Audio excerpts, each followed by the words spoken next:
Durante esta semana, o repórter Eduardo Faustini acompanhou a outra operação da Polícia Federal contra fraudes no Enem. O esquema que usava um equipamento muito sofisticado de transmissão.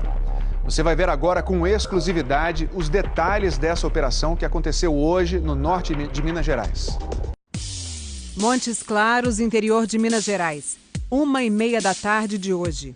Antes do início da última rodada de provas, a Polícia Federal desmonta uma quadrilha de fraudadores do Enem.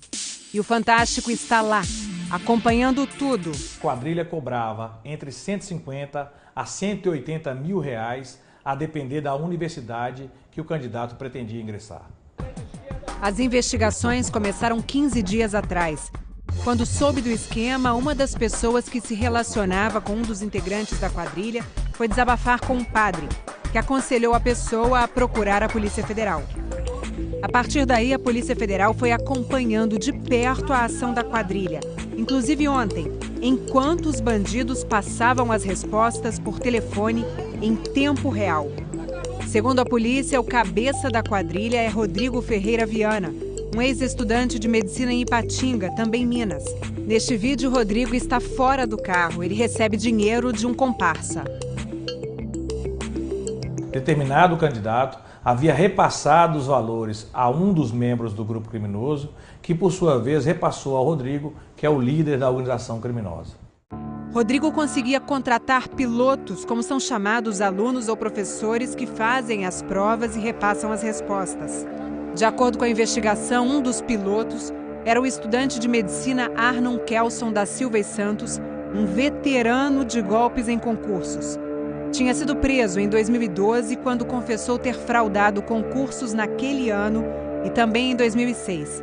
Ele fez provas no lugar de outros candidatos, cobrando por isso, claro. Neste momento, ele já está montando uma quadrilha isolada, de modo a que ele possa arregimentar mais acadêmicos e, ao mesmo tempo, possa também repassar os gabaritos, se beneficiando dessa fraude. Este vídeo mostra outro integrante da quadrilha, Olavo Martins Ponciano, aplicando o mesmo golpe.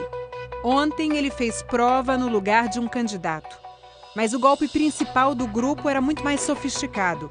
Os pilotos iam fazer a prova, resolviam tudo rapidamente, anotavam as respostas e iam para o quartel-general da fraude, onde foram presos hoje. A partir de um hotel, eles conseguem transmitir os gabaritos para todos os locais do território nacional sem ser importunados. Segundo as investigações, eles transmitiram as respostas para candidatos em 3 cidades em Minas e mais uma cidade na Bahia e uma no Ceará. As respostas eram passadas por celular, mas veja a sofisticação do esquema. O aparelho que recebe a ligação é do tamanho de um cartão de crédito. Tem um chip semelhante ao dos celulares. O candidato fraudador tem que prender o cartão no peito, debaixo da roupa. E aí o cartão manda a ligação para um ponto, que é do tamanho de uma bateria de relógio. Esse ponto fica dentro do ouvido. Veja o equipamento transmissor. Esse candidato se chama Antônio Diego de Lima Rodrigues. Ele foi preso em flagrante no Ceará. E aqui, um ponto eletrônico apreendido hoje e o aparelho receptor. O próprio Antônio mostra para a polícia o que usa para colocar e retirar o aparelho. Candidato Antônio Diego Lima Rodrigues, aqui na Superintendência de Fortaleza, do Ceará, retirando aqui o ponto eletrônico do ouvido, com o imã que ele mesmo trouxe.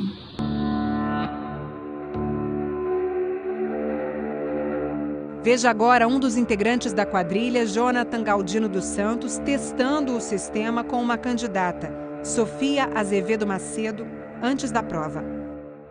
Sofia, tá me escutando? Dá duas tosses aí, por favor. Correto. Eu vou falar 5 palavras. Casa, carro, tatu, prédio e cachorro. Entendeu? Dá uma torcida. Pronto, ok. Na hora da prova, as tosses eram o código usado pelo candidato para informar se entendeu ou não a resposta. Se ele tossia uma vez, significava que ele compreendeu o gabarito. Se ele tossia 2 vezes, significava que, de fato, ele não havia compreendido e o interlocutor repetia a questão, repetia o gabarito da prova.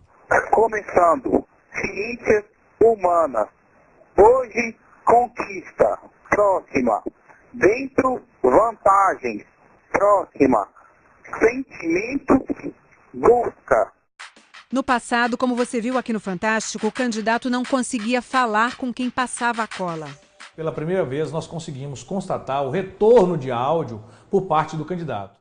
Ontem, a PF flagrou bandidos transmitindo respostas a candidatos em tempo real. Eles tinham combinado que a primeira palavra identificaria a pergunta e a segunda, a resposta certa. 4. O esquema amido. 5. As proteínas mitocôndria.